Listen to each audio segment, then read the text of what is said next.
sifat huruf. Dah habis ke belum ceritanya? Belum. Sampai bila nak habis Ustaz? Sabarlah tuan-puan. Belajar sifat huruf ni kena sabar banyak-banyak. Sebagaimana tuan-puan belajar hukum tajuk yang lain dengan Ustaz. Jadi sebelum kita mulakan kelas, ada baiknya tuan-puan kita baca doa dulu ya. Sebelum kita mulakan kelas dan sebelum kita baca doa, tuan-puan mari kita hadiahkan bacaan Al-Fatihah kita kepada muslimin dan muslimat. Khususnya arwah ibu dan ayah kita, tok nenek moyang kita yang telah pun kembali ke rahmatullah. Begitu juga kepada arwah tok-tok guru kita, arwah adik-beradik ya, jiran tetangga kita, sahabat handai kita, sesiapa sajalah orang-orang yang kita kenal di luar sana, dan juga kepada muslimin dan muslimat amnya. Ila hadratin Nabi Mustafa Rasulullah sallallahu alaihi wasallam wa alihi wa ashabi kiramil Fatihah. A'udzu billahi minasyaitonir rajim. Bismillahirrahmanirrahim. Alhamdulillahi rabbil alamin. Arrahmanir rahim. Maliki yaumiddin. Iyyaka na'budu wa iyyaka nasta'in. Ihdinas siratal mustaqim. Siratal ladzina an'amta 'alaihim ghairil maghdubi 'alaihim waladdallin.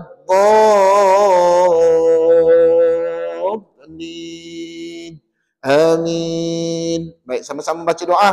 Bismillahirrahmanirrahim. Rabbi shrah li sadri wa yassir li amri wahlul 'uqdatam min lisani yafqahu qawli. Rabbi zidni ilma warzuqni fahma. Allahumma arhamna bitarkil ma'asi abadan ma abqaitana warhamna an natakallafa ma la ya'nina warzuqna husnan nadhari fima yurdika 'anna. Allahumma arhamna bil Qur'an waj'alhu lana imaman wa nuran wa hudan wa rahmah. Allahumma dhakkirna minhu ma nasina wa 'allimna minhu ma jahilna warzuqna tilawatahu ana al-layli wa atrafan nahar waj'alhu lana hujjatan ya rabbal alamin. Alhamdulillah. Baik tuan-puan, jangan lupa minggu depan kita cuti tau. Cuti Hari Raya Korban. Sebenarnya Hari Raya Korban ni berapa hari Ustaz? Ada pelajar tanya dengan saya ya. Baik tuan-puan, Hari Raya Korban ni adalah 4 hari.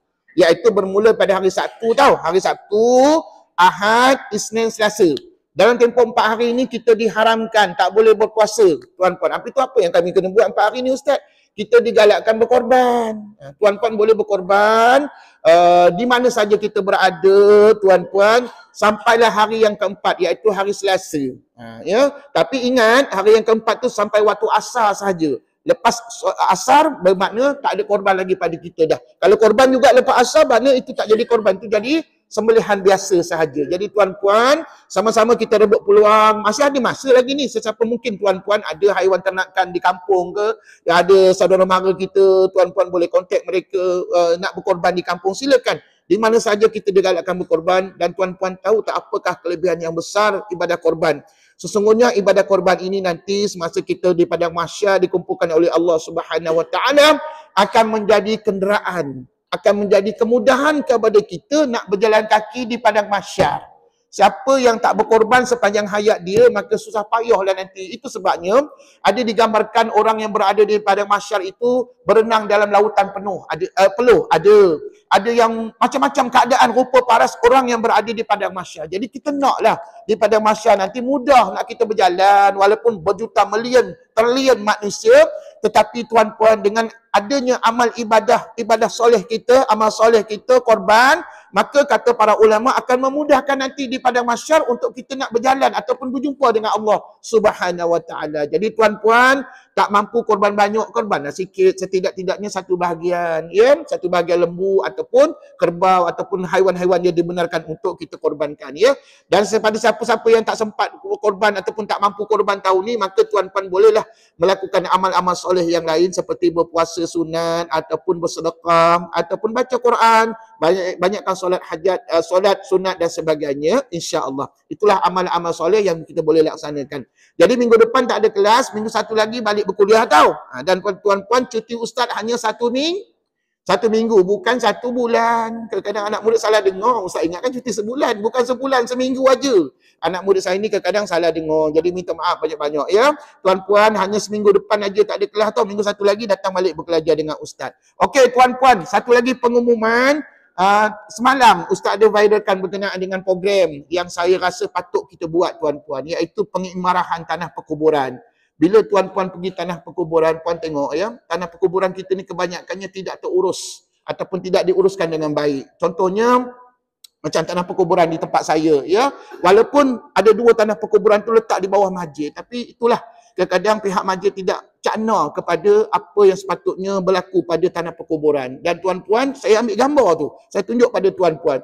Kesian saya tengok dinding tanah perkuburan tu, sepanjang kawasan tanah perkuburan tu, dinding dah catnya dah rosak dah tak ada dah lusuh dah catnya. Jadi tuan-puan Ustaz tengok, ya Allah, seram tuan-puan kalau kita lalu kat kubur tu, seram tengok dinding tanah perkuburan pun lusuh catnya. Jadi tuan-puan, apa kata, dipendekkan cerita, apa kata kita sama-sama gotong royong bersedekah. Kalau puan-puan mampu, sedekahlah RM1, RM2, Ustaz nak mengecat tanah perkuburan. Kalau puan-puan nak tolonglah. Tak ada paksaan ni tuan-puan ya. Kalau nak tolong, tolong. Tak nak tolong, tak apa. Tuan-tuan doakanlah. Mudah-mudahan kita dapatlah mengecat tanah perkuburan nanti, insya-Allah, mudah-mudahan. Satu. Yang keduanya, saya dapat permintaan daripada pihak tanah perkuburan di Kota Baru. Tanah perkuburan Teliput, dekat Jalan Teliput sana. Memang perkuburan tu bawah masjid.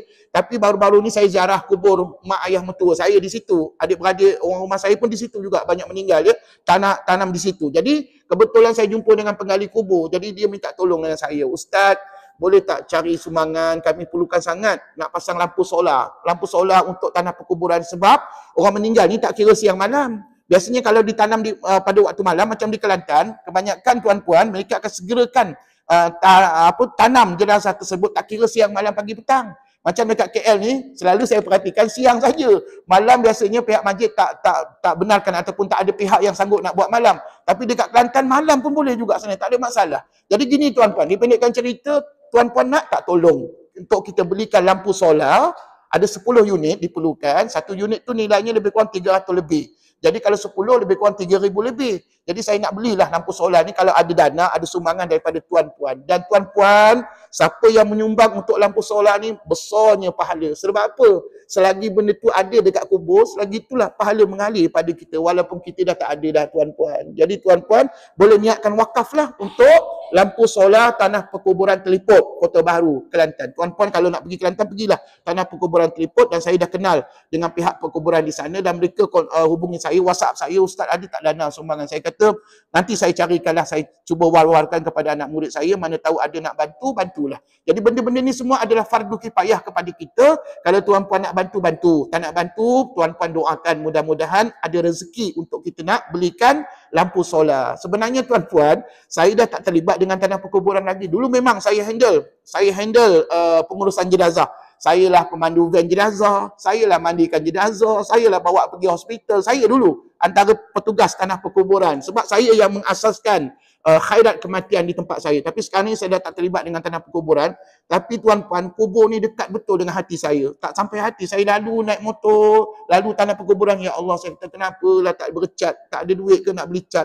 Satu tong cat tu adalah lebih kurang 100 lebih harganya, tapi takkan satu tong aja, tanah dia punya dinding tembok tu panjang. Jadi tuan-puan tengok gambar yang Ustaz hantar tu, kalau tuan-puan nak bersedekah untuk nak mengecat tanah perkuburan ataupun nak potong rumput semak samun tuan-puan, ya Allah, saya kata mana kontraktor yang potong rumput ni, rupa-rupanya mungkin kontraktornya tak dibayar ke apa, lambat dan sebagainya, wallahu a'lam masalahnya.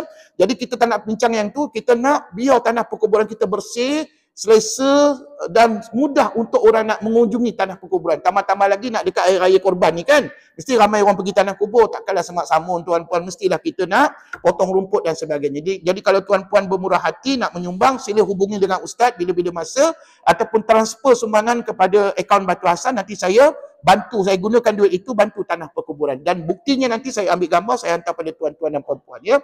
Sebelum ni kita dah tolong jugalah tanah perkuburan di Pantai Dalam, tempat tinggal saya tu, kita turap jalan. Turap jalan tu maksudnya kita letak batu-batu. Tuan-puan tahu tak, tanah perkuburan kan ada laluan jalan kaki tu kan. Becok, jalannya becok, selut. Bila time hujan, ya Allah. Pernah time hujan sekali tu tenggelam, banjir kat situ. Jadi saya fikir-fikir, kenapa tak letakkan batu? Jadi saya kutiplah sumbangan, adalah seorang dua anak murid saya menyumbangkan. Ustaz, saya ada sikit sumbangan ni, RM1,000. Maka saya terus beli batu, saya letak batu. Alhamdulillah, seronoknya jemaah yang ada di situ. Terima kasih Ustaz. Saya kata, jangan terima kasih dengan saya, terima kasih dengan orang yang menyumbang. Saya kata, saya tolong aja, menyampaikan aja. Jadi tuan-puan, terima kasih banyak-banyak, kita dah bantu dah sebenarnya tanah perkuburan. Tapi ada lagi benda-benda lain yang kita patut bantu. Mudah-mudahan tanah perkuburan itu akan menerangi semasa kita berada di dalam alam barzakh nanti, tanah kubur kita terang menderang, insya-Allah. Bukan hanya di luar, malahan di dalam alam kubur nanti, insya-Allah. Amin. Okey tuan-puan, kita teruskan perjuangan kita untuk meneruskan pembelajaran ulang kaji kita pada sifat huruf. Betul? Okey, sifat huruf ni kalau tuan-puan ada nota ini, baguslah. Tuan-puan boleh membantu kita nak jawab soalan Ustaz sebentar lagi. Begitu juga dengan yang ini ya. Yang ini pun juga membantu, nota ini, nota warna-warni dan nota yang sekeping begini. Okey, tuan-puan, setakat ini sudah berapa pasangan kita ulang kaji? Baru 2 pasangan ya. Sepatutnya berapa pasangan Ji? Ada 5 pasangan. Maka tuan-puan tak boleh berganjak kepada bab lain selagi tidak habiskan 5 pasangan sifat lazimah yang sepatutnya kita belajar ya. Nanti habis sifat lazimah di bawah tajuk sifat berlawanan, barulah kita pindah kepada sifat tunggal, insya-Allah. Jadi hari ini kita teruskan dengan pasangan yang ketiga. Tapi sebelum tu saya nak tanya sikitlah, pasangan pertama dengan kedua, kok puan-puan lupa, maklumlah dah 7 hari 7 malam berlalu, kadang-kadang kita lupa apa yang kita pelajari. Okey, pasangan yang pertama tu apa lawan apa tadi?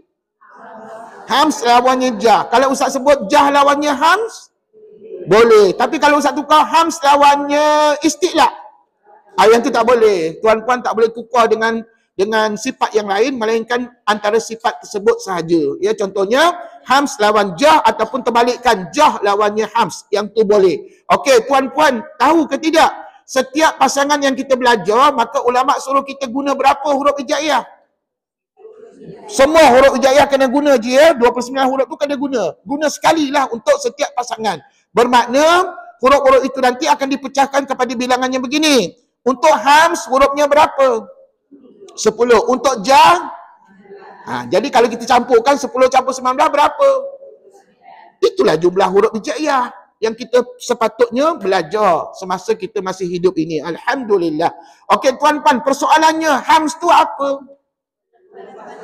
Terlepas nafas atau udara ya, ataupun udara ya. Jadi tuan-puan, terlepas nafas ataupun udara pun boleh, ataupun terlepas angin. Ada setengah kitab ditulis terlepas angin. Dan tuan-puan hurufnya ada 10. Boleh sebutkan sekali? Ta, tha, ha, terus kha, sin, shin, sad, fa, kaf, ha. Terima kasih. Sekali lagi macam tak betul, macam bercelaru je sebutannya. Okey, 1, 2 mula sebutkan 10 huruf hams. Ha, kha, sin, shin, sad, fa, kaf, ha. Okey, tiba-tiba anak cucu tanya, mak, abah, opah, macam mana kita nak tahu huruf tu bersifat hams? Macam mana nak tahu 10 huruf tadi bersifat hams? Ustaz kata apa? Kita boleh letak baris, boleh letak mati, boleh letak sabdu pada dia. Okey, mana puan-puan pilih? Baris, mati, sabdu. Oh, mati. Okey, silakan sebut huruf yang bertanda mati pada 10 huruf tadi. Huruf ta mati. At, it, ut. Dengar tak ada bunyi angin tadi? Ataupun kata Tok Guru saya dulu, letak jari bawah bibir. Kamu akan rasa angin dekat jari kamu ni, keluar daripada bibir kamu ni. Maka keluarnya angin tadi namanya hams. Sekali lagi tengok. At, it, ut. Ada angin tak? Itu namanya apa? Hams. Pandai. Takkan satu huruf aja. Huruf sa, if, ut. Takkan 2 huruf je. Huruf ha pedas. Kha, sin, shin, sad, huruf fa, kaf, ha. Semua huruf tadi 10 mesti mempunyai sifat hams. Hams tu apa tadi? Terlepas nafas atau udara ataupun angin pada dia. Jadi tuan-puan, Nampak ke tidak sifat hams pada 10 huruf tadi ya? Mudah-mudahan Ustaz kami nampak Ustaz, tapi masalahnya saya ni tak konsisten dalam menyempurnakan sifat hams pada huruf tersebut. Itu sebabnya cara kita nak sentiasa konsisten ataupun istiqamah menyebut huruf ni dengan betul, dengan sifatnya yang betul, tuan-puan kena selalu memperdengarkan semok bacaan di hadapan guru. Tuan-puan, sedangkan Nabi SAW pun ada gurunya. Apatah lagi kita orang biasa ni tuan-puan, kena ada cikgu lah, kena ada guru. Dan tuan-puan jangan malas, jangan kita rasa Allah tak rajin lah Ustaz, leceh lah nak panggil cikgu-cikgu, leceh lah saya nak pergi jumpa Ustaz, leceh lah saya nak pergi ke sana jalan jen dan sebagainya. Tuan-puan, cuba kita kenang balik bagaimana Nabi dan juga para sahabat, mereka belajar susah payah tuan-puan belajar Quran. Kita ni ada kereta, ada motor, ada driver dan sebagainya, insya-Allah tak susah mana pun kita belajar Quran. Yang penting kita kena rajin, jangan malas ataupun jangan kita rasa penat nak mencari guru. Sepatutnya kita kena rajin mencari guru supaya guru itu nanti dapat semok sebutan kita tadi betul tak betul ditegur pada kita. Maka kalau betul nanti ditegur pada kita, kalau betul sebutannya maka insya-Allah betulnya sebutan kita tadi akan kita boleh praktikkan dalam kehidupan kita seharian, insya-Allah. Okey, lawan kepada hams adalah jah. Jah apa maknanya? Tertahan nafas. Hurufnya banyak kan? Berapa hurufnya? 19. Okey, sebut dulu kita lalu. Alif, ba, jim, terus dal, zal, ra, zai, fa, dha, ain, ghin, qaf, lam, mim, nun, waw, hamzah, ya. Alhamdulillah. Tuan-puan tak payah hafal ya, sebab kelas kita ni tak ada latihan, tak ada ujian, jadi tak payah hafal. Tuan-puan baca je lah. Sekali lagi ya, sebut 19 huruf yang bersifat jah tadi. Alif, ba, jim, terus dal, ra, terus dad, ta, ain, ghin, lam, mim, waw, hamzah, ya. Okey, tuan-puan, macam mana nak tunjukkan bukti bahawa kesemua huruf ini mempunyai sifat jah? Okey, cuba Ustaz ambil huruf lam. Macam mana nak tahu huruf lam tu bersifat jah? Matikan. Silakan sebut lam mati. Al, il, ul. Puan-puan, tertahan tak nafas kita? Tertahan nafas tu namanya jah. Ya. Mana ada orang sebut lam macam ni? Al, il, itu namanya penyakit lelah. Siapa buat gitu namanya penyakit lelah tuan-puan. Jangan buat penyakit. Kita sehat tiba-tiba ada penyakit pula. Jadi tuan-puan, begitu juga dengan huruf lain. Cuba sebut huruf mim mati. Am, im, kan tertahan nafas. Nun mati. Waw mati. Dah cukup. Tak ada dalam Quran. Hamzah mati. Apa hamzah mati tak ada? Ada. A, I, U. Tiba-tiba minggu ni tak ada pula. Minggu sudah ada. Tuan-puan, kejap benar bertukar tuan-puan ni. Kejap ada, kejap tak ada. Ya Allah. Sebenarnya hamzah mati ada. Yang tak ada Ustaz kata minggu sudah, hamzah yang bersabdu. Hamzah sabdu mana ada dalam Quran? Yang ada mati dengan berbaris sahaja. Jadi hamzah mati macam mana? Apa yang berlaku pada sebutan? Tertahan nafas. Terima kasih. Tertahan nafas tu apa? Jah. Terima kasih. Bagaimana ya mati? Ada juga. Ui tak ada tuan-puan ya. Jangan sebut ui pula. Jadi ai dengan i saja. Ustaz dengar macam ui tadi bunyi ya. Jadi tuan-puan sama jugalah. Dia mesti tertahan nafas. Okey, settle. Bermakna tuan-puan, pasangan pertama bermakna satu huruf Quran baru ada berapa sifat? Baru dua? Satu lah. Contohnya kalau Ustaz tanya pasangan satu ya, jangan tengok pasangan lain. Apakah sifat yang pertama bagi alif? Jah lah tu. Sebab jah, alif tu ada dalam petak jah. Apakah sifat pertama pada ta? Ham, sebab dia ada pada kotak petak ham dekat situ. Maka tuan-puan, sifatnya berapa tadi? Satu. Dan tuan-puan ingat, huruf hams dengan huruf jah sama ke lain? Lain, tak sama. Dan tuan-puan tengok jumlahnya pun tak sama. 10 kiri, 19 kanan. Okey, begitulah. Tuan-puan kena praktikkan pada pasangan yang berikutnya. Pasangan yang kedua, minggu sudah ingat tak? Sebut rakhawah, lawannya tawassud, lawannya syiddah. Okey, rakhawah tu apa? Suara. Tawassud, tengah suara. Syiddah, tahan suara. Pandai. Dan puan-puan tahu tak? Nafas dengan suara adalah dua perkara yang berbeza. Kalau nafas puncanya daripada paru-paru. Kalau suara puncanya daripada peti suara, pita suara kita, ya. Jadi tuan-puan kan berbeza tu kan. Okey tuan-puan, huruf rakhawah sekali lagi ya. Puan-puan perhatikan, semua huruf Quran diguna pakai. Sekali lagi, dalam pasangan yang kedua, maka dipecahkan kepada bilangan berikut. Untuk rakhawah berapa huruf Ji? 16. Tawassut, syiddah, gitulah jumlahnya. Mari kita sebut huruf-hurufnya sekali lagi, ulang kaji kita ya, takut kita lupa ni. Okey, untuk rakhawah terlepas suara ada 16 huruf. Sebut alif tha ha, kha zal zai, sin shin sad, dad dha ghin, fa waw ha, ya. Itulah sebanyak 16 huruf mesti mempunyai sifat rakhawah. Dan kalau anak cucu tanya macam mana nak tahu dia sifat rakhawah, maka ulama kata kamu letak baris pada dia. Contohnya alif di atas, tha di atas, tha, ha di atas, ha, kha di atas, kha, zal di atas, za, zai di atas, za, sin di atas, shin di atas, sad di atas, sad di atas, dha di atas, ghin di atas, fa di atas, waw di atas, ha di atas, ya di atas, semuanya bersifat rakhawah. Terlepas suara. Suara kita dilepaskan aja ketika menyebut semua huruf itu, tak kala dia berbaris satu macam kita sebut tadi lah. Tapi kena ingat, ada kalanya huruf-huruf ini juga bertanda mati ataupun sabdu pada dia. Okey, tapi kalau berbaris, maka nampaklah dia punya sifat rakhawah. Okey, huruf yang di tengah-tengah itu pula 5 huruf adalah bersifat tawassut. Baik, hurufnya sebut sama-sama, ra, ain, lam, mim, nun. Okey, macam mana nak tahu bersifat tawassut? Kata ulama, kamu letak mati pada dia. Letak mati pada huruf-huruf ini. Okey, sedia. Ra yang mati, au. Ain yang mati, a. Lam mati, al. Mim mati, nun mati. Kata ulama, sifat yang mesti kamu letakkan pada dia adalah tengah suara. Maksudnya, jangan kuat sangat menekan suara, jangan terlepas sangat suara. Kamu kena letak tengah-tengah. Maksudnya, contohnya, mim dengan nun tadi. An'amta, sebut.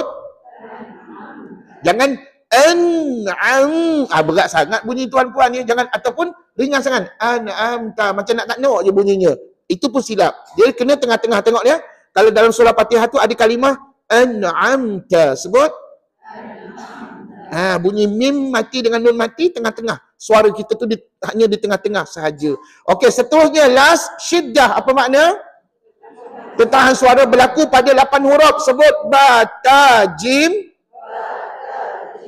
Yang huruf berikutnya huruf dal ya, bukan huzal ya. Cuba tukar ataupun buang dia punya titik tu. Huruf dal sepatutnya. Dal, ta, qaf, kaf, hamzah. Jadi dalam nota ni, siapa-siapa yang nampak huruf dal salah. Tuan buang titik tu, tinggalkan huruf dal di bawahnya sahaja. Jadi huruf yang terlibat dalam syiddah adalah huruf ba, ta, jim, ulang. Dal, ta, qaf, kaf, hamzah. Okey, macam mana nak tunjuk huruf ni syiddah, ketahan suara? Kata ulama, tak kala kamu jumpa huruf itu bersabdu. Okey, cuba bayangkan, sebut ba yang bersabdu, abba. Ta bersabdu, atta. Jim bersabdu, ajja. Dal bersabdu, adda. Ta bersabdu, atta. Qaf bersabdu, aqqa. Kaf bersabdu, akka. Hamzah bersabdu, tak ada. Jangan sebut ada bunyi juga tadi tu. Mana ada a dalam Quran tuan-tuan? Hamzah tak ada yang sabdu. Dia ada mati dengan baris saja. Okey, Hamzah yang mati macam mana bunyi? Sebut a.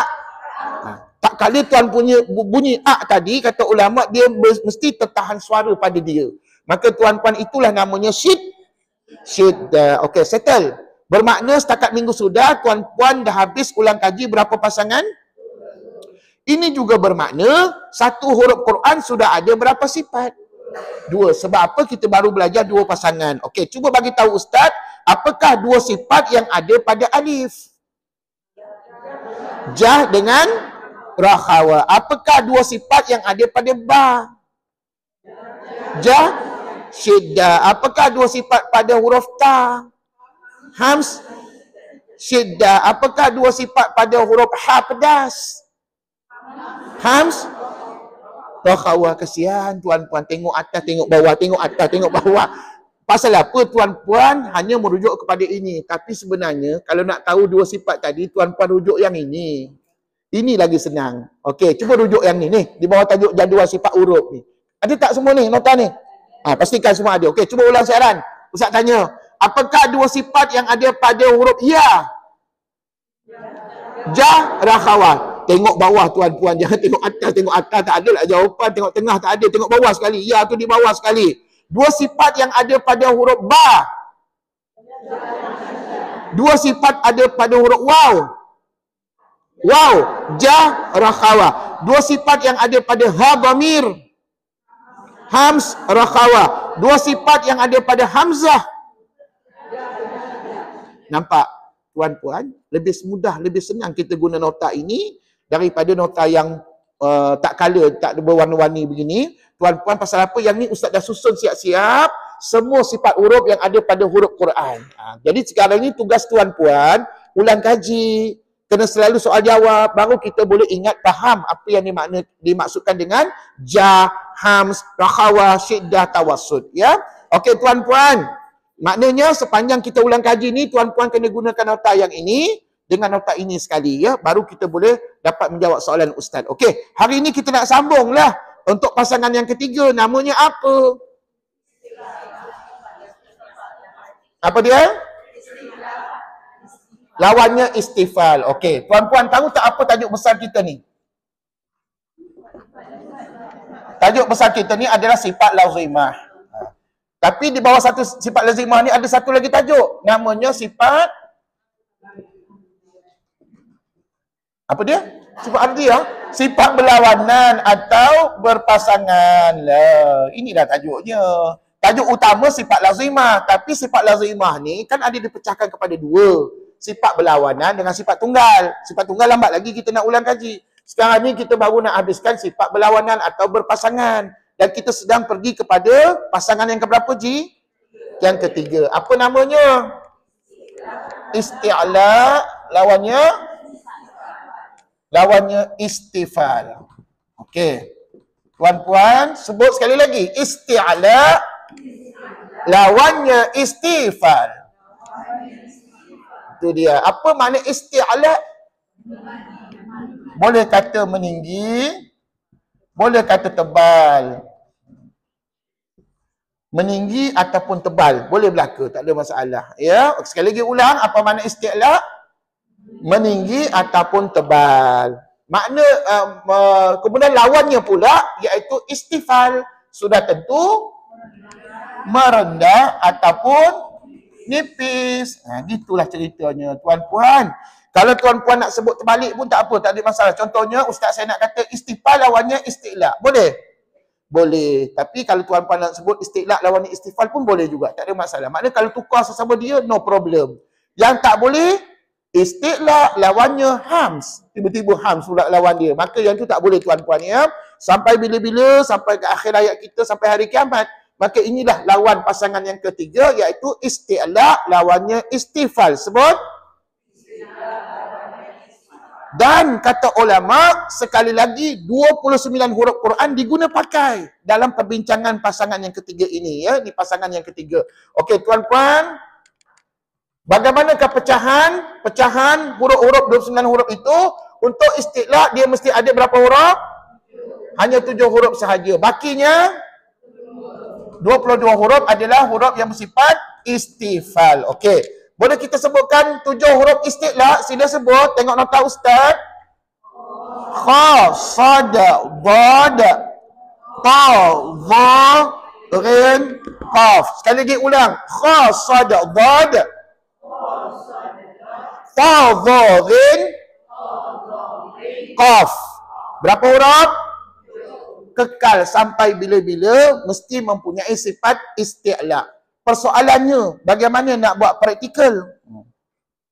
Macam mana nak buat praktikal, nak tahu huruf ni bersifat isti'la? Okey, pertamanya, Ji, kita letak baris pada dia.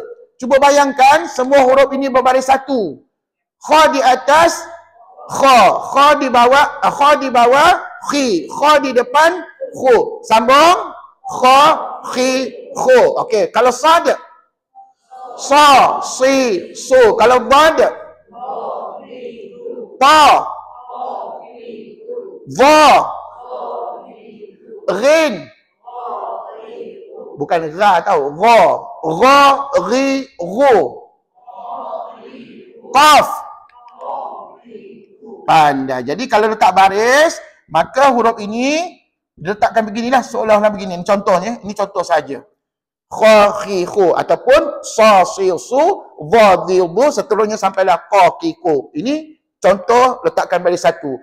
Yang keduanya letakkan tanda, letakkan mati pada dia.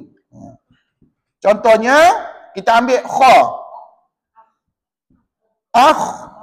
Lagi lagi satu Okey, cuba ikut ustaz. Dengar ni.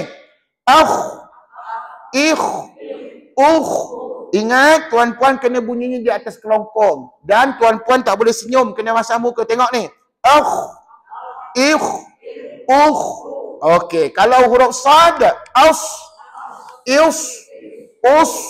Kalau dad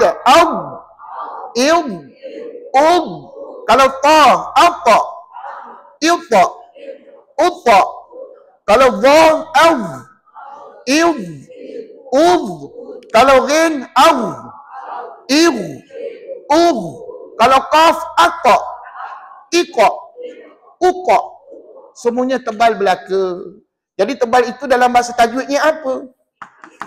Istilah. Maknanya tuan, saat lagi baca Quran, tuan jumpa huruf-huruf ni, 7 huruf ni, tak kira lah huruf ni berbaris ke, mati ke, ataupun kita letakkan sabdu pada dia, letakkan sabdu, juga dia kena mempunyai sifat isti'la.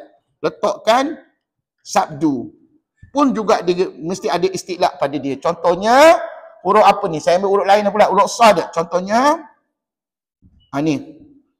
Assa, issa dengan ussa. Tebal tak?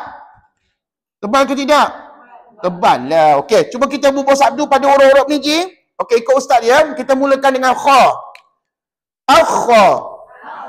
Ikha. Tebal tak? Ukha. Tebal tak? Jangan pula akha. Ikha. Itu ikha pula kat situ. Tu apa? Nampak benar beza pula bunyi kat situ kan? Jadi tuan-puan dia kena tebal belaka. Tengok ni. Akha. Ikha. Ukha. Tebal belaka. Tebal tu dalam bahasa tajwid apa? Isti'la. Terima kasih. Cuba kita ni huruf sad pula. Assa. Issa. Ussa. Boleh juga. Tebal ke tidak? Tebal juga ustaz. Walaupun dia bersabdu. Okey. Kalau dad, adha. Ikut. Idha. Udha. Tebal ke nipis? Tebal tu apa? Isti'la. Yang mesti ada pada huruf dad tadi. Tuan-puan. Ta. Atta. Itta. Utta. Dha. Adha. Idha. Udha. Ghin. Adha. Lagi? Idha lagi? Minta maaf lah ustaz, kadang-kadang kami salah jawab tu dah lama tinggal ustaz. Dah berpuluh tahun dah. Dulu masa mukadam dulu kita ngeja. Contohnya ni kan ni. Alif sad sabdu di atas as, sad di atas sa, sambung. Alif sad sabdu bawah is, sad di atas sa, sambung. Alif sad sabdu depan us, sad di atas sa, sambung. Sambung semuanya. Assa, issa, ussa. Itulah yang kita belajar satu ketika dulu masa belajar mukadam. Ingat tak masa kecil-kecil dulu kan? Cuma sekarang ni anak cucu kita tak ngeja macam tu lagi dah. Sebab mereka menggunakan Iqra. Iqra buku warna pink tu kan? Boleh juga, tak ada masalah. Jadi mereka belajar Quran. Okey, last sekali tuan. Huruf qaf yang bersabdu. Aqqa. Sebut. Iqqa. Uqqa. Nampak tak? Ustaz dah buktikan dekat situ bahawa semua huruf-huruf ni mesti bersifat isti'la. Tak kira lah dia berbaris ke, dia bertanda mati ke, dia sabdu ke, mesti bersifat isti'la. Isti'la tu apa? tebal. Jadi tuan-puan meninggi ataupun tebal, samalah tu. Jadi tuan-puan, sesiapa yang tak meletakkan sifat yang betul, maka kata ulama seolah-olah kamu mencacatkan sifat huruf tersebut. Sedangkan huruf itu semua komplit dengan sifat-sifatnya yang memang disediakan oleh para ulama Quran. Jadi tuan-puan, dan hari ini kita belajar Quran, belajar sifat huruf cukup mudah. Ada buku, ada nota sampingan, ada ustaz kat depan, ada boleh buat praktikal depan ustaz. Alhamdulillah ya Allah. Jadi tuan-puan, teruskan usaha kita belajar Quran ni sampailah ke akhir hayat kita, dan mudah-mudahan saya doakan satu hari tuan-puan kita semua ni boleh mahir baca Quran dengan baik, insya-Allah, mudah-mudahan. Okey, settle. Setakat ni berapa huruf bersifat isti'la tadi? Ada 7 huruf. Maka bakinya 22 huruf bersifat istifal. Okey, ready? Huruf istifal 22 huruf. Tengok nota ustaz ni sahaja ada huruf-huruf ni. Sebut alif. Sekejap ya. Alif, ba, ta. Lagi? Sa, sa, jim, ha. Lagi?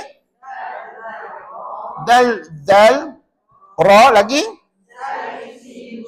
Zai, zai, sin, shin. Lagi?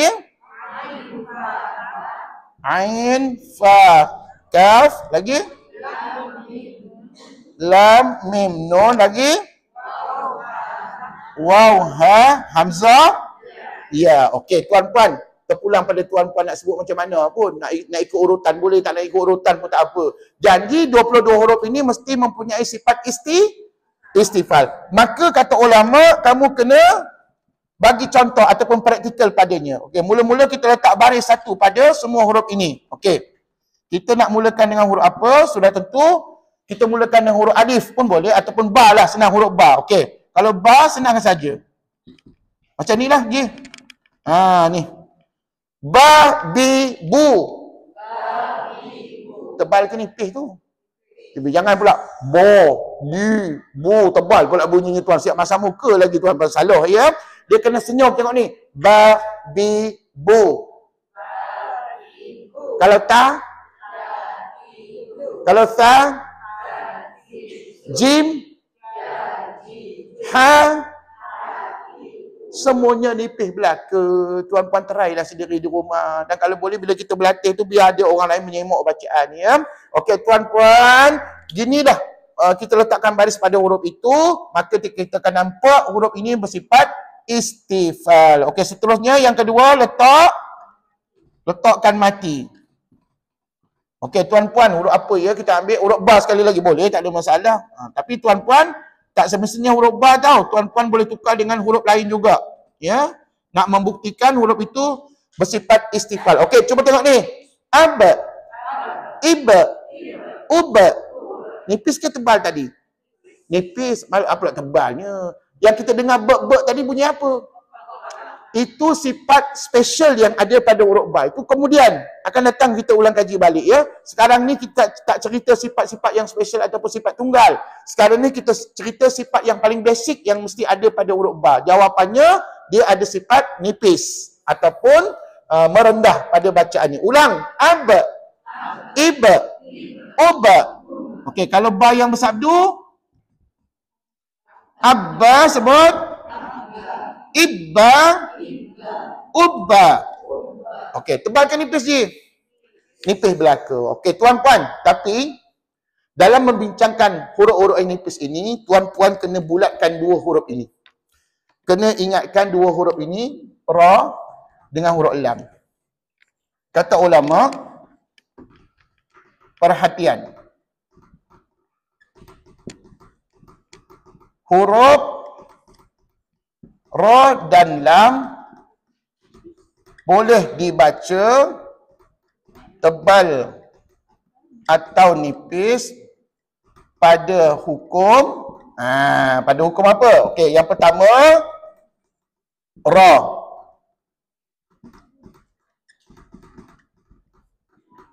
Yang kedua lam.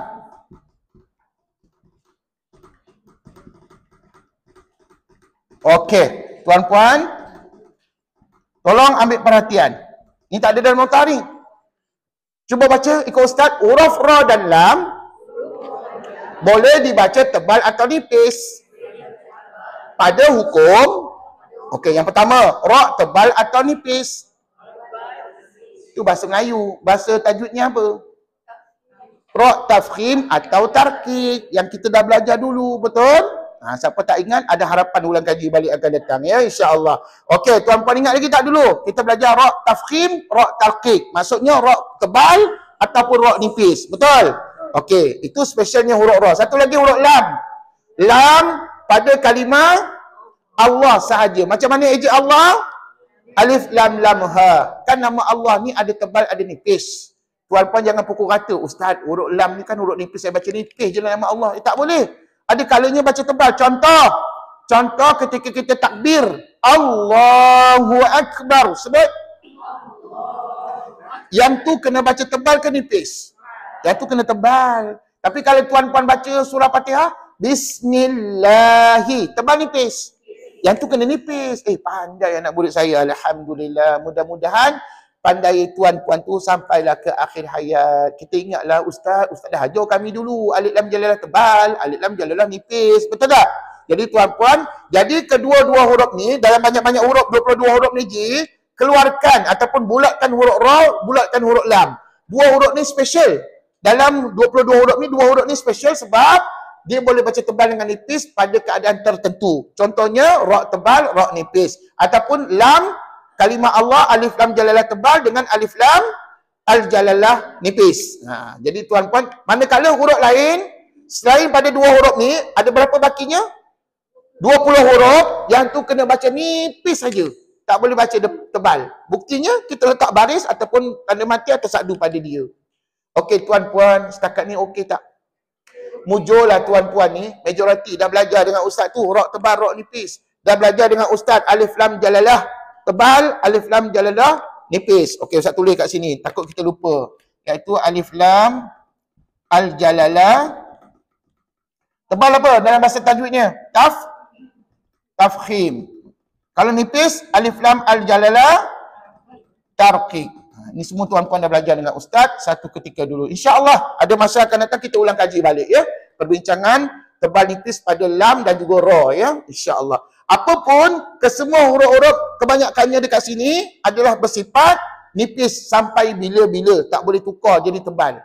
Kalau tuan-puan tukar juga jadi tebal, contohnya alif di atas O, tiba-tiba O. Patutnya alif di atas A, tiba-tiba baca O. Maka itu merupakan kesalahan dalam membaca Quran. Dan tuan-puan kalau dalam tilawah Al-Quran, gamaknya kena tolak markah. Bila tolak markah tu salah lah baca Quran tu. Jadi tuan-puan, penting ke tak penting sifat huruf pada huruf-huruf Quran? Penting supaya huruf itu berjaya disebut dengan sempurna sebagaimana diturunkan bacaannya kepada Nabi SAW. Tuan-puan tahu tak? Ketika diturunkan wahyu tu pada Nabi, dibacakan ayat Quran pada Nabi, Nabi diajar dengan bacaan yang sempurna, yang betul. Daripada Jibril alaihissalam, dan Jibril belajar daripada Allah Subhanahu wa taala. Maka tuan-puan, kalau ditakdirkan ayat Quran tu tak betul turun pada Nabi, maka hari ini pun kita belajar Quran pun tak betul, kita baca Quran pun tak betul. Tapi syukur alhamdulillah, ditakdirkan, ditentukan oleh Allah, dibacakan ayat Quran kepada Nabi itu dengan hukum tajwid yang betul, dengan sempurna, maka diikuti oleh Nabi dan diajarkan Nabi kepada para sahabat yang lain dan seterusnya turun-temurun kepada kita semua pada hari ini. Dan saya harap bacaan Quran kita pada hari ini tidaklah lupus begitu saja. Kalau lupus, kalau hilang begitu saja bacaan Quran, maka itu sebenarnya tanda-tanda hari kiamat sudah hampir dengan kita. Jadi saya doakan mudah-mudahan kita, keluarga kita semua sentiasa berdamping dengan Quran, sebab dengan Al-Quran sajalah yang boleh menenangkan jiwa kita. Setakat ni tuan-puan, tidak ada ubat daripada doktor yang boleh menenangkan jiwa hati kita. Ubat doktor tu lebih kepada tubuh badan kita, jasad kita. Tapi hati kita ni kena ada ubat. Ubat yang terbaik adalah ayat-ayat suci Al-Quran. Percayalah tuan-puan. Ni, ada tak saya bagi tahu? Kalau kita dalam keadaan resah, gelisah, gundah gulana, mungkin kita ada kematian dan sebagainya, kita dalam keadaan hati tak tenteram. Ada satu ayat daripada surah Yasin, Ustaz kata. Surah Yasin ayat berapa? 76. Lupalah tuan-puan ni. Fala yahzunka qauluhum inna na'lamu ma yusirruna wa ma yu'linun. Itu kan surah Yasin. Ustaz, kami dah hafal dah surah Yasin. Iya, dah hafal. Tapi masalahnya kita tak tahu nak gunakan ayat tu macam mana. Setiap ayat dalam surah Yasin tu ada dia punya manfaatnya tuan-puan. Yang tuan-puan kena tanyalah dengan ustaz-ustaz, kena tanya dengan guru-guru. InsyaAllah mereka boleh tunjuk pada kita. Macam ayat 76 surah Yasin, kita baca atas tapak tangan kita, hembus dan sapu pada dada. InsyaAllah kita akan mencapai ketenangan dalam jiwa kita. InsyaAllah Allah akan tenangkan jiwa kita, ya. Tapi dengan syarat kita kena yakin dengan ayat yang dibaca, dan dengan syarat juga ayat yang dibaca tu dengan bacaan yang betul, bertajwid. Jangan kelang kabut, intah bukang bacaannya, tak ada tajwid, tak ada dengung dan sebagainya. Maka tuan-puan kena baca elok-elok. Fala yahzunka qawluhum. Berhenti. Inna na'lamu ma yusirruna wa ma yu'linun. Hembus pada tapak tangan, sapu kat dada. InsyaAllah kita akan mencapai ketenangan dalam jiwa kita. Itulah gunanya salah satu ayat Quran yang ada dalam surah Yasin. Banyak lagi lah ayat-ayat lain kita boleh amalkan, ya. Jadi tuan-puan, kesimpulannya hari ini sudah berapa pasangan kita belajar? 3 pasangan. Bermakna satu huruf Quran sudah ada berapa sifat? Sudah ada 3 sifat. Dan kalau nak tahu apakah 3 sifat itu, rujuk nota ustaz yang warna-warni. Okey, kita mulakan dengan huruf alif. Apakah 3 sifat yang ada pada alif setakat hari ini?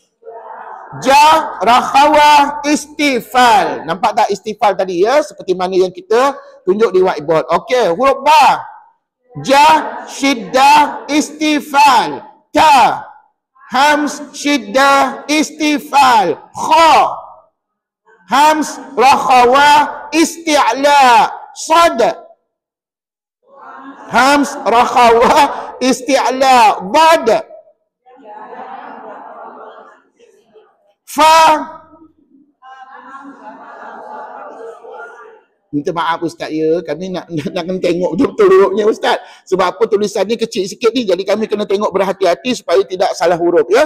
Kalau tuan-puan rasa kecil nota ustaz ni, iyalah, okey, tak apa. Tuan-puan boleh photostat size A3. Photostat size A3 besar lah kan, nampak lah nota ustaz ni, insya-Allah. Tapi susah pula nak bawa ke mana-mana, ya. Okey tuan-puan, huruf mim. Mim 3 sifat. Ja, tawasud, istifal. Huruf qaf. Qaf, ja, syiddah, isti'la. Ghin, ja, rakhawah, isti'la. Dah cukuplah tuan-puan. Gitulah cara kita nak mengingat, nak memahami sifat-sifat huruf. Dan tuan-puan, beruntung tuan-puan belajar dengan ustaz tak kena hafal pun. Saya dulu kena hafal tuan-puan. Wajib menghafal. Tak hafal memang tak boleh masuk kelas. Kena ingat sungguh-sungguh. Sebab apa? Benda ni adalah sebutan ataupun sifat huruf yang mesti kita letakkan ketika kita baca Quran. Tak kisahlah tuan nak baca ayat mana pun, maka sifat huruf mesti ada pada huruf-huruf tersebut. Jadi tuan-puan, setakat ni dah habis ke sifat huruf berlawanan kita? Belum. InsyaAllah minggu depan tak ada kelas. Minggu satu lagi, ya. Kita habiskan ada 2 lagi pasangan yang keempat dan kelima dalam perbincangan sifat berlawanan. Lepas tu baru kita masuk kepada sifat tunggal pula, ya. InsyaAllah. Mari kita baca Quran. Masih lagi jilid yang ke-6 ke? Ya, surah apa, ya? Surah An-Nur. Ayat berapa? 50? 52? Kan 53? 53 lah, saya rasa 53. Pasal apa Ustaz berhenti dekat tanda robok? Betul? 53. Puan-puan lupa lah tu. Okey, 53 yang ada tanda robok tu. Puan-puan. Dan pada minggu sudah tak silap Ustaz, kita berjaya membaca 1 robok. Apa makna 1 robok? Ayolah, bahasa Robutin chapter. Maksudnya apa tu? 1 bab kecil. 1 bab kecil. Chapter yang faham-faham lah. Yang tak faham tu apa benda je chapter tu. Jawabnya 1 bab kecil. Dan puan-puan sedar tak? Dalam Quran kita yang biasa, yang tak ada terjemahan, yang tak ada tafsir tu, 1 robok jaraknya berapa muka surat? 2,5 muka surat. Ingat tahu, 2,5 muka surat. Maknanya minggu sudah kita berjaya baca 2,5 muka surat. Minggu ni tengok. InsyaAllah, mudah-mudahan dapat kita baca lebih daripada itu. Ready? Kita baca muka surat 144. Surah An-Nur, juzuk 18, ayat 53, ya. Muka surat 144. Jilid yang ke-6, Quran kita. A'udzu billahi minasy syaithanir rajim.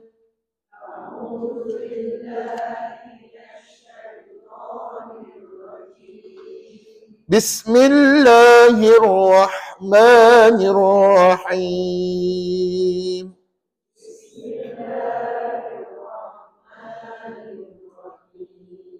Okey, sambil-sambil kita baca, sambil-sambil tuan-puan ikut, tolong kenal pasti yang mana huruf isti'la, yang mana huruf istifal. Boleh?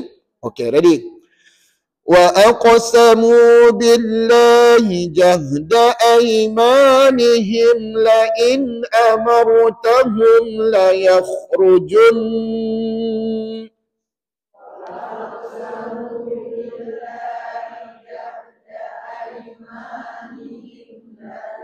Amartahum la yakhrujun. Okey, perkataan wa aqsamu sebut ada berapa huruf isti'la? Berapa huruf isti'la? Satu, apa dia? Huruf qaf ajalah ustaz. Pandai, bagus. Yang lain? Yang lain huruf istifal lah tuan-puan. Dan bukan isti'la, jawabnya istifal lah tuan-puan ya. Okey, ingat tau. Maknanya dalam kalimah wa aqsamu, walaupun ada 1, 2, 3, 4, 5, ada 5 huruf dekat situ, tetapi hanya satu saja huruf bersifat isti'la. Bagaimana ayat di hujung tadi? La yakhrujun. Huruf apa yang bersifat isti'la? Kha, pandai. Yang lain? Istifal. Terima kasih. Qul la tuqsimu. Ta'atun ma'rufan. Inna Allah khabirun bima ta'malun.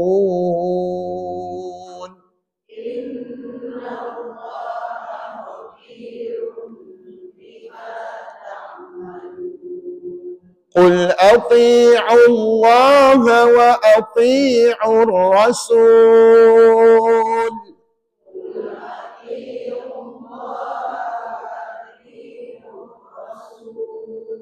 Cuba sebutkan saya, manakah huruf yang bersifat isti'la? Qaf, ta. Bila pula ain jadi isti'la, inna lillahi wa inna ilaihi raji'un. Tak balik rumah lagi dah salah. Bila masa ustaz tulis ain kat situ, tak ada ain, yang ada ghain. Tuan-puan, ustaz tanya tadi apa? Huruf isti'la. Bagus juga ustaz tanya begini. Jadi tuan-puan dapat mencarilah mana huruf isti'la yang lain. Silakan. Ta. Ada 2 ta kat situ kan? Okey, sebutlah ada 2 ta lagi. Dah tak ada. Maknanya yang lain tu lebih kepada istifal. Namun begitu, tuan-puan perasan tak? Dalam ayat tadi ada kalimah Allah. Kalimah Allah ni special sikit. Dia punya hukum bacaan. Untuk kalimah ini tadi, Ati'ullah, maka nama Allah tu dibaca apa? Tebal. Dan tebalnya pada nama Allah itu adalah pada sebutan lam. Kerana pada ejaan Allah itu ada alif, lam, lam, ha. Jadi lam di sini special. Sebab pada nama Allah, maka kena baca tebal. Begitu juga dengan ra. Nampak tak perkataan wa ati'ur rasul? Nampak? Ra tadi tebal ke nipis? Walaupun hakikat sebenar, ra itu tergolong dalam huruf istifal. Namun pada keadaan tertentu, macam contoh kalimah ini, ra ini kamu kena baca dengan tebal. Sebab hukumnya ra tebal. Sebut ra tebal je sudah dia. Ataupun ra tafkhim. Okey. Teruskan. فَإِن تَوَلَّوْا فَإِنَّمَا عَلَيْهِ مَا حُمِّلَ وَعَلَيْكُمْ مَا حُمِّلْتُمْ.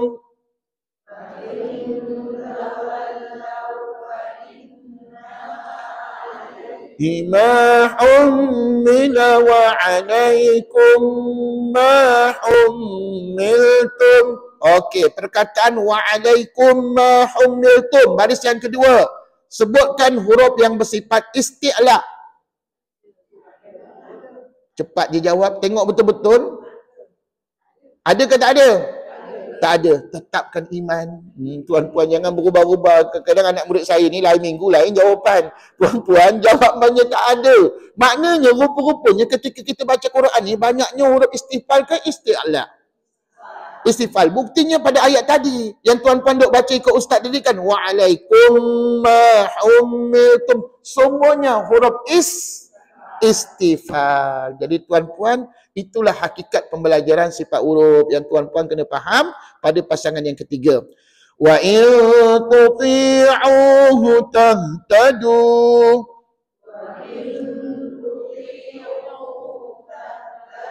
Sebutkan satu huruf isti'la. Ta pandai. Yang lain? Istifal pandai. Wa ma 'ala ar-rasuli illa al-balaghul mubin.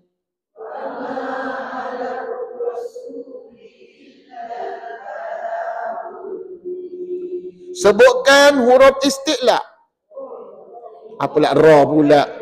Huruf ghin. Bila tak ra jadi huruf isti'la pula? Mana ada ra dekat situ? Ustaz kata ra di sini lebih kepada hukum tajwid ra tafkhim. Dia bukan sifat huruf. Ingat tahu, ra tafkhim, ra tarkib bukan termasuk dalam sifat huruf. Istilah istifal tadi bukan.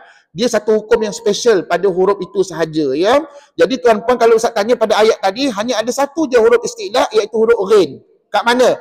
Illal balaghul mubin. Sebut. Sambung. Wa'adallahu alladhina amanu minkum wa 'amilus shalihat.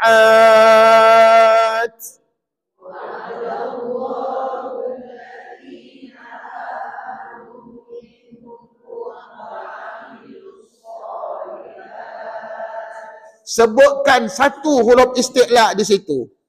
Huruf shad. Pandai, alhamdulillah. Lam tu wa'adallah, itu hukumnya alif lam al-jalalah. Sebutlah alif lam al-jalalah apa? Tebal lah, bolehlah tu, alhamdulillah. Ataupun alif lam jalalah tafkhim. Okey, maknanya nama Allah, lam tu pada nama Allah tu sebenarnya basicnya adalah hurufnya bersifat istifal. Tetapi bila masuk pada kalimah Allah, dia boleh jadi tebal, boleh jadi nipis. Hanya melibatkan kalimah Allah sahaja. Sambung. وَعَمِلُوا الصَّالِحَاتِ لَيَسْتَخْلِفَنَّهُمْ فِي الْأَرْضِ.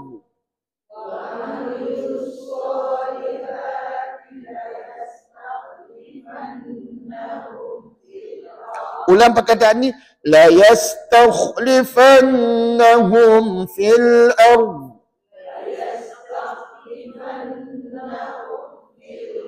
Sebutkan huruf isti'la. Kha, lagi satu. Dad. Pandai. Tuan-puan, lagi selalu kita soal jawab macam ni, lagi lama-lama kita akan faham. Kita akan ingat sampai bila-bila, insya-Allah. Tapi kena selalu di soal jawab. Dan tuan-puan kena rajin menjawab soalan ustaz. Sambung. La yastakhlifannahum fil ardi kama istakhlafal ladina min qablihim.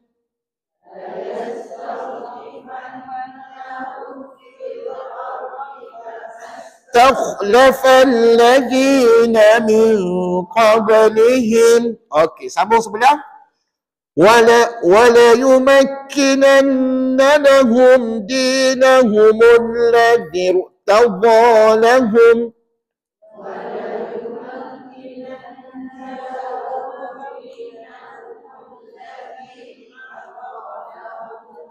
Baik, silakan sebutkan huruf bersifat isti'la. Huruf dal sahaja. Pandai. Tuan-puan, kenapa ustaz rajin tanya sifat isti'la? Pasal huruf isti'la. Pasal apa? Hurufnya tak banyak. Macam masa dulu saya belajar, tuan-puan tahu tak? Saya kena hafal ni semua, pasangan-pasangan huruf-huruf ni. Jadi saya dapat idea, saya hafal huruf yang sikit aja.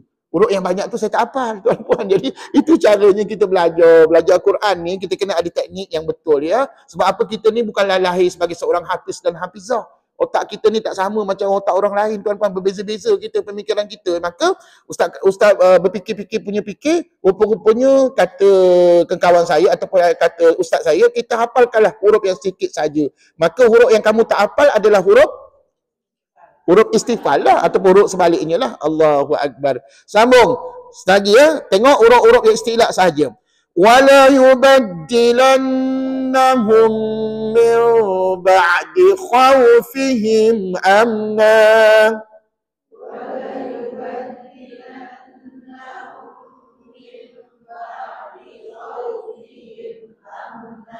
Sebutkan huruf istilah di situ. Kha sahaja. Pandai. Yang lain?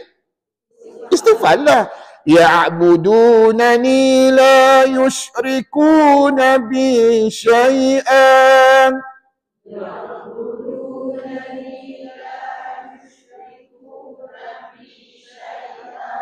Sebutkan huruf isti'la. Tak, shin bukan ke? Dulu ada pelajar yang keliru. Dia kata shin tu huruf tebal. Mana pula shin tu tebal? Shin tu terang-terang dekat whiteboard Ustaz tulis termasuk dalam huruf istifal. Maka sampai bila-bila tak boleh tukarlah kepada isti'la. Dia akan kekal huruf istifal. Jadi huruf shin ni bukan huruf isti'la dia huruf istifal. Itu yang bunyi sh tu macam tu bukan tebal ke Ustaz? Bukan. Yang kita bunyi sh tu pasal apa? Tengah lidah kita tu dia tekankan langit-langit. Bila tengah lidah tekankan langit-langit, maka adalah bunyi begitu. Dan kebetulan huruf shin ni dia ada satu sifat yang tak ada pada huruf lain dalam Quran, namanya tafashi. Tahu tafashi? Tafashi tu apa? Bukan berdesir, berhamburan ataupun berpecah. Jadi itu sebab ada bunyi sh macam tadi. Tuan-puan tak ingat ya? Ada harapan belajar dengan ustaz lagi tentang sifat tafashi. Sifat tafashi ni tergolong dalam sifat tunggal. Maknanya selagi tuan-puan tak habis belajar pasangan ni, maka selagi tu tak boleh belajar sifat tunggal, ya. Jadi sekali lagi kita ulang balik ayat tadi. Ya'budunani la yushrikuna bi syai'an.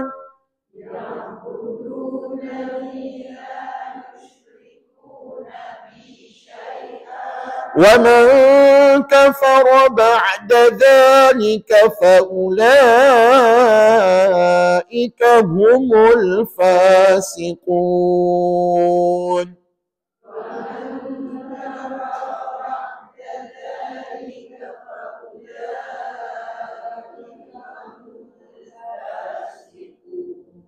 Sebutkan saya huruf isti'la.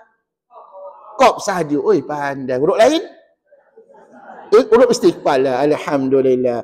Wa aqimus salata wa atuz zakata wa ati'ur rasul.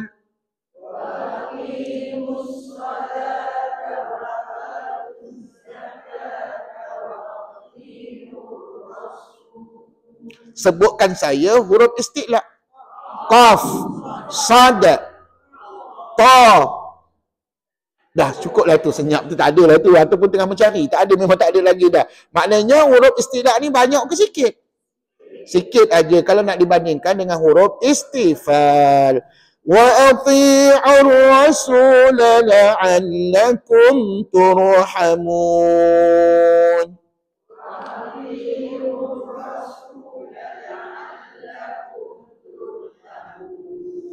لا تحسبن الذين كفروا معجزين في الأرض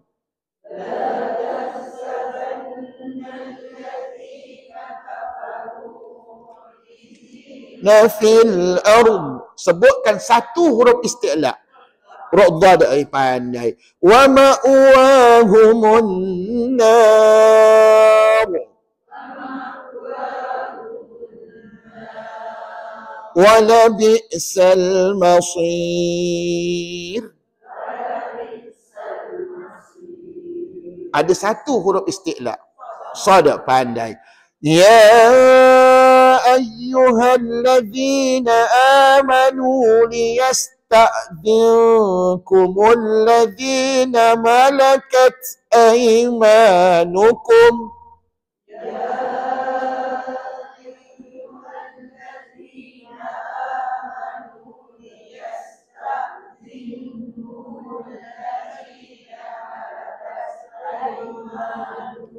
Huruf isti'la confirm, mutamad, tak ada. Maknanya huruf yang kita duk baca tadi semua tu semua huruf istifal. Gitulah tuan-puan. Faham ke tidak nak bezakan huruf isti'la istifal? Bukan sekadar tuan-puan kena tengok dekat whiteboard saja, malahan kena soal jawab begini baru kita faham yang mana isti'la, yang mana istifal. Tapi hakikatnya dalam Quran huruf isti'la ke istifal yang banyak? Istifal yang banyak. Sambung. وَالَّذِينَ لَمْ يَبْلُغُوا الْحُلُمَ مِنْكُمْ ثَلَاثَ مرات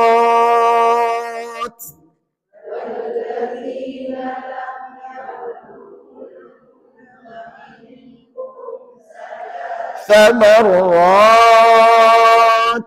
Sebutkan huruf isti'la. Oh, rin saja. Oi, pandai. Betul lah tu. Alhamdulillah. Tapi kan, Ustaz nak tuan-puan tengok ujung ayat tadi. Cuba sebut marat.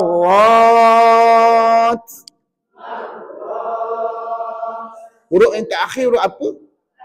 Huruf ta. Ta tu dia ada nama. Namanya kata ulama ta maftuhah. Cuba sebut ta maftuhah. Maksudnya apa? Ta yang terbuka. Pernah Ustaz sebut dulu kan? Ta yang terbuka. Bentuknya macam mana? Macam sampan lah. Titik dua di atasnya. Jangan titik satu, dua di bawah. Titik dua di atas. Namanya ta maftuhah. Lagi satu ta. Puan-puan pernah dengar tak? Ta marbutah. Itu selalu kami dengar Ustaz. Macam mana rupanya? Rupanya ada berapa bentuk ta marbutah? Oh, ada 4 pula. Ustaz ajar dulu 2 je bentuknya. Jadi 4 pula. La ilaha illallah. Kejap benar bertukar dengan perempuan ni. Mujur Ustaz tanya. Dengar ni. Ta marbutah ada 2 bentuk saja tuan-puan. Sama ada yang macam ni ataupun yang macam ni. Dah, itu je. Yang bersimpul-simpul itu hadamir. Ini hadamir. Ini tak ada kena dengan ta marbutah. Jadi ta marbutah ni ini 2 bentuk aja. Ni. Ini ta marbutah. Allahu akbar. Nasib baiklah Ustaz tanya. Ta marbutah ni maksudnya ta tertutup. Bentuknya tertutup. Satu kepala zirafah, satu lagi yang bulat. Dan ada titik 2 di atasnya. Namanya ta apa? Berapa bentuk? 2. Jangan tukar jadi 4 pula tuan-puan ya. Allahu akbar. Mujur tak ada periksa kelas kita ni. Allahu akbar. Jadi tuan-puan ingat tahu. Apa beza ta marbutah dengan maftuhah? Okey, kalau maftuhah tadi, ketika kamu baca wasal ataupun wakaf pada dia, kamu jangan ubah sebutan hurufnya. Kamu kekalkan jadi huruf ta. Contoh macam tadi lah. Marrat. Huruf apa kita baca? Huruf ta. Kalau kita sambung, marratin. Huruf apa? Ta juga. Itulah namanya ta maftuhah. Tapi marbutah lain tuan-puan. Marbutah ni, ketika wasal kamu jadikan dia bacaan ta, ketika wakaf kamu tukar jadi ha. Jadi ha apa? Ha dhamir lah. Sebab kalau kita perhatikan, ta marbutah ni adalah gabungan macam gabungan 2 huruf antara ha dengan huruf ta. Betul tak? Di mana kalau kita buangkan titik jadilah dia ha. Kalau kita letakkan titik jadilah dia huruf ta. Jadi oleh kerana gabungan 2 huruf ni maka ulama kata ketika wasal kamu kekalkan jadi huruf ta, namun ketika wakaf kamu tukar jadi ha. Jadi adillah kedua-duanya dapat dalam bacaan kita. Jadi tuan-puan, beza tak dengan ta maftuhah tadi? Beza. Apa nama ta di atas ni? Marbutah. Berapa bentuknya Ji? 2. Macam mana? Kepala zirafah dengan yang bulat aja. Allahu akbar. Senang sebut kepala zirafah dengan yang bulat. Habis cerita tuan-puan. Yang bersimpul-simpul itu bukan huruf ta, itu namanya huruf ha. Ha dhamir ataupun ha simpul. Okey, sambung. Min qabli salatil fajri wa hina tad'una thiyabakum.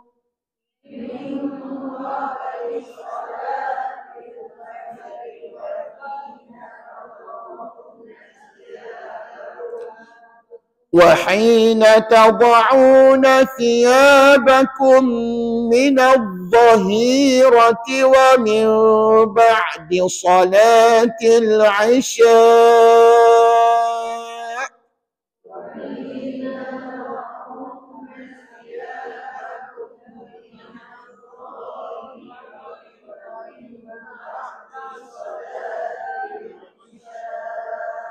Okey. Start daripada baris yang kedua tadi, min qabli sampailah solatil isya, sebutkan saya huruf-huruf isti'la.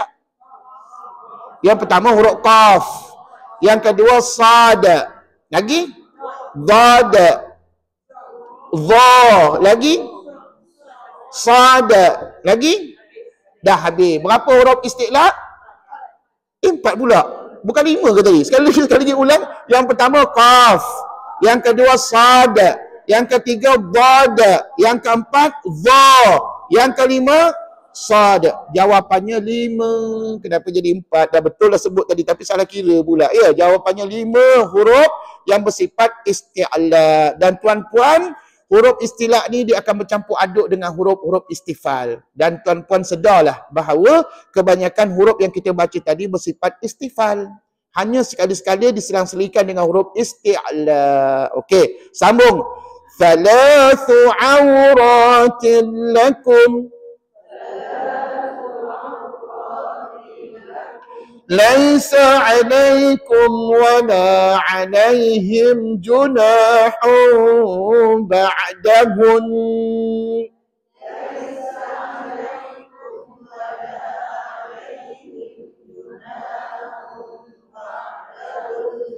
huruf isti'la tak ada. Kadang-kadang ambil masa sikit kita nak memikirkan, nak tengok satu-satu mana huruf isti'la. Jawabnya tak ada. Sebenarnya kan kalau tuan-puan dengar ustaz baca, tuan-puan boleh cam dah mana huruf isti'la, mana huruf istifal dengan cara mendengar apa yang dibaca oleh guru-guru kita. Okey, sambung. Ayat berikutnya mesti ada.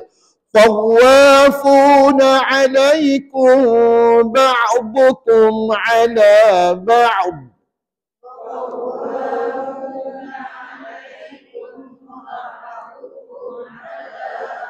Banyak huruf isti'la. Silakan yang pertama. Ta. Yang kedua. Dhad. Lagi satu. Dhad. Ada berapa? 3 huruf isti'la dalam satu baris ayat yang kita baca tadi. Kadzalika yubayyinullahu lakumul ayat.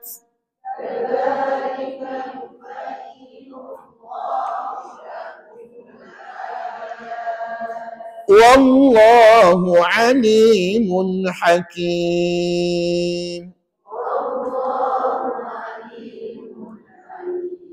Baik, kalau ikutkan 2 baris ayat yang kita baca tadi tak ada huruf isti'la, tetapi nampak tak lam pada kalimah Allah.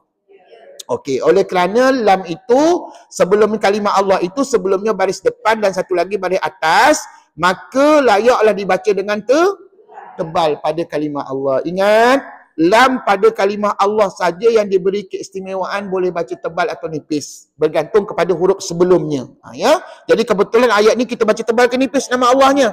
Kena baca tebal. Ustaz, kalau saya degil saya baca nipis macam mana Ustaz? Maka hukum bacaan kita makro. Sah bacaan tapi makro. Tahu makro tu apa? Buat tak dosa, tinggal dapat pahala. Perkara makro elok-elok buat ke elok tinggal. Elok tinggal jangan buat supaya kita dapat kesempurnaan dalam bacaan kita, insya-Allah. Sambung. Wa idza balaghal atfalu minkumul huluma falyasta'dinu.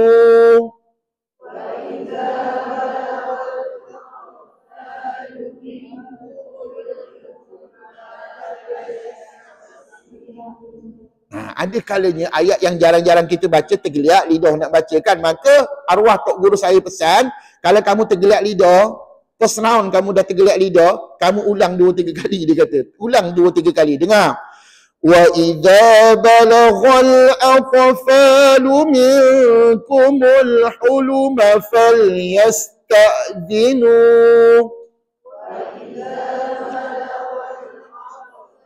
Minkumul huluma falyasta'dinu. Silakan sebutkan saya huruf isti'la. Ghin, ta. Dah habis dah. Ingat nak sebut lagi. Dah cukup lah tu. Huruf ghin dengan huruf ta sahaja. Banyak ke sikit? Sikit aja. 2 sikit lah. Berbanding dengan huruf istifal banyak. Betul? Tuan-puan, harap-harap hari ini dapatlah ilmu mengatakan bahawa rupa-rupanya sepanjang ni berpuluh tahun kami baca Quran Ustaz, rupa-rupanya banyaknya huruf istifal berbanding dengan huruf isti'la. Okey, sambung. فَلْيَسْتَأْذِنُوا كَمَا اسْتَأْذَنَ الَّذِينَ مِنْ قَبْلِهِمْ.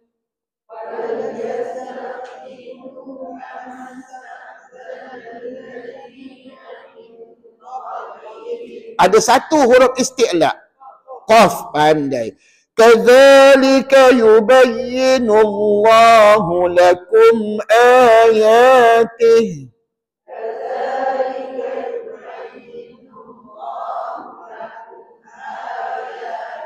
Wallahu alimun hakim.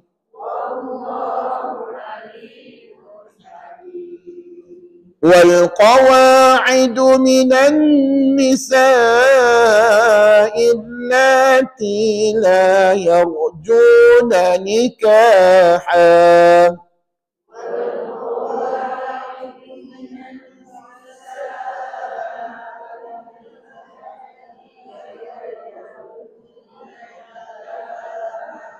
Macam ada satu huruf istilah, huruf qaf pada kalimah wal qawaidu, betul? Huruf qaf tu istilah, sambung. Falaysa 'alayhinna junahun an yad'na thiyabahun.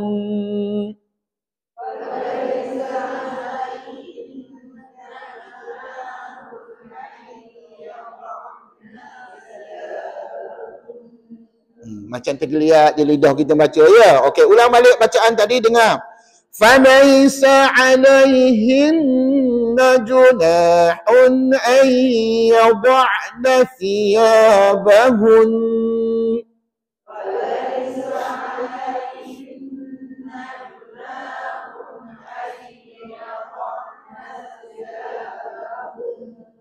Jangan lupa tahu, di hujung ayat tadi ada nun sabdu. Maka tuan-puan kena bagi hak apa pada dia? Dengung lah. Dengung bunyi sengau dua harakat. Maka dibaca thiyabahun.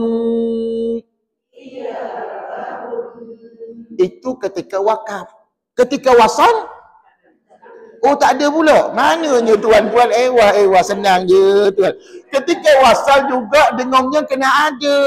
Maknanya kalau tuan wasal, contohnya thiyabahunna pun kena dengung. Ketika wakaf, dengung juga. Jadi itulah keistimewaan hukum wajibul ghunah. Boleh pula ketika wasal tak dengung, ya. Tuan-puan, wasal atau wakaf dengung belaka pada nun sabdu, tahu? Itu istimewanya hukum wajibul ghunah. Dan tuan-puan ni adalah calon-calon yang layak ulang kaji balik wajibul ghunah dengan ustaz, ya. Okey, tak apa. Mari kita ghostan sikit. أن يضعن ثيابهن غير متبرجات بزينة بهن غير متبرجات بزينة وأن يستعففن خير لهن.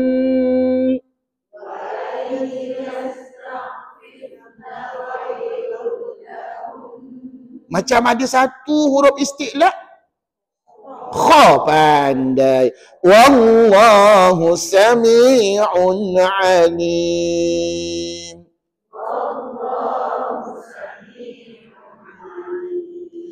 Laisa 'alal a'ma harajun wala 'alal a'raj haraj.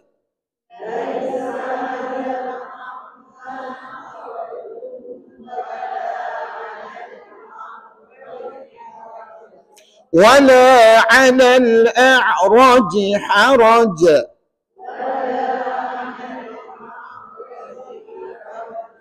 Cuba carikan saya huruf istilah. Cepatnya jawab, tengok betul-betul ada tak huruf istilah. Tak ada. Tapi ustaz, ra tebal ada. Ra tebal ada dalam bacaan kami tadi, iaitu perkataan haraj. Sebut ra tu tebal tuan-puan. Tapi tebal pada ra tadi mengikut hukumnya, iaitu ra tafkhim. Jadi ra tafkhim ni dia tak termasuk dalam sifat tebal nipis. Dia adalah hukum yang special yang berlaku pada huruf ra itu saja, ya. Jadi tuan-puan jangan lupa tahu ra tu tebal bacaannya. Sambung. Wala 'alal marid harajun wala 'ala anfusikum.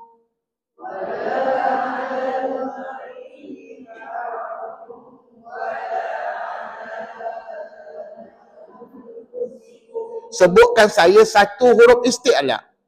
Huruf ba, pandai. Ghostan balik. Wala 'ala anfusikum an ta'kulu min buyutikum.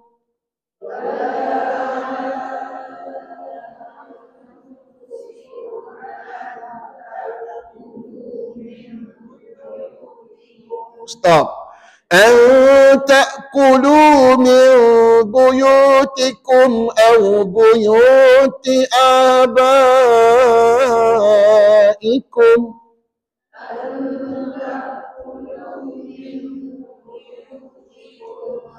بيوت آبائكم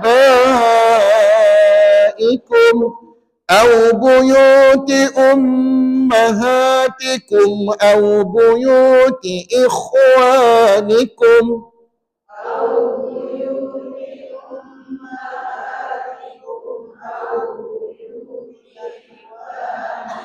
إخوانكم. Bukankah ada huruf isti'la? Huruf apa? Kha. Jadi bagi hak isti'la pada dia lah. Isti'la tu apa? Tebal atau meninggi pada kha. Maka tuan-puan jangan baca ikhwa. Salah. Dia kena tebal. Ikhwanikum. Sambung. Au buyuti akhawatikum au buyuti a'mamikum.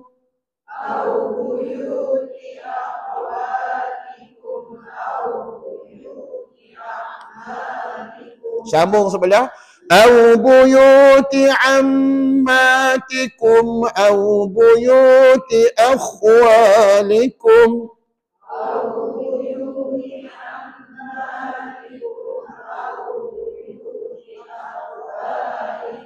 Macam ada je huruf isti'la. Huruf kha lah. Bagus. Cuba ulang. Akhwalikum. Sambung. Au buyuti khalatikum au ma malaktum mafatihah.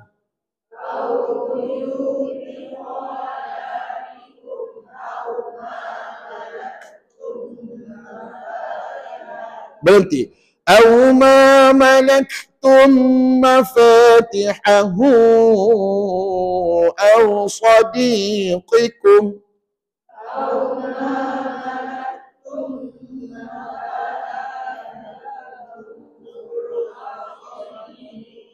Bila sebut au sadiqikum, ada berapa huruf isti'la?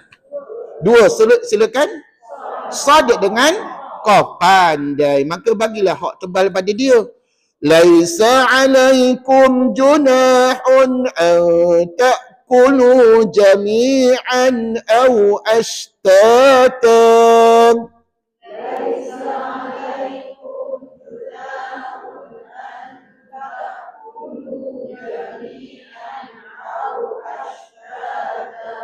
Huruf isti'la tak ada. Sin bukan ke? Sin bukan huruf isti'la sampai bila-bila. Sebab apa? Dia termasuk dalam tamat, masuk dalam huruf istifal sahaja. Fa idza dakhaltum buyutan fasallimu ala anfusikum.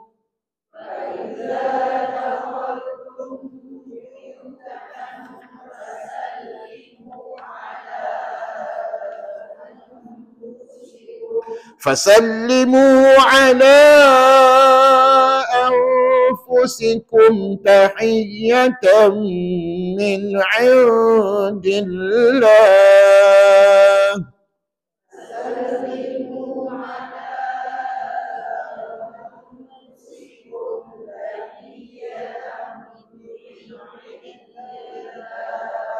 تحية من عند الله مباركة طيبة.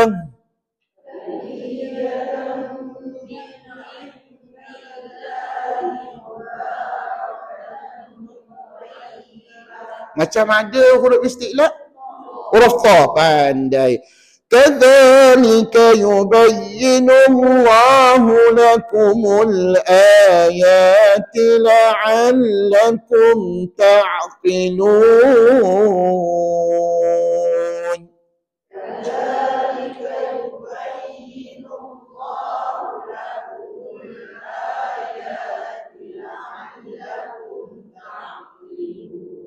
Satu sahaja huruf isti'la.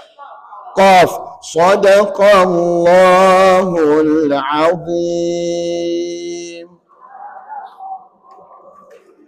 Alhamdulillah, cukup sekadar itu bacaan kita hari ini. Dan kalau puan-puan nak fasih baca Quran ayat tadi kan, balik rumah tuan-puan pergi baca balik ayat yang kita baca tadi. Mudah-mudahan kita mencapai kelancaran dalam pembacaan kita, insya-Allah. Selamat menyambut Hari Raya Korban pada minggu ini, hari Sabtu ni. Sama-samalah kita lebihkan pengorbanan kita kepada Allah Subhanahu Wa Taala, khususnya dalam membaca Al-Quran, dalam mempelajari ilmu Al-Quran. Dan saya doakan tuan-puan, mudah-mudahan satu hari nanti kita semua menjadi seorang pembaca Al-Quran yang mahir, dan akhirnya kita dapat berjumpa dengan Nabi SAW di dalam syurga nanti, insya-Allah. Amin. Kita sudahi kuliah dengan tasbih kafarah dan juga surah Al-Asr. Bismillahirrahmanirrahim. Subhanakallahumma wa bihamdik asyhadu an la ilaha illa anta astaghfiruka wa atubu ilaik. Bismillahirrahmanirrahim. Wal 'asr innal insana lafi khusr illa alladhina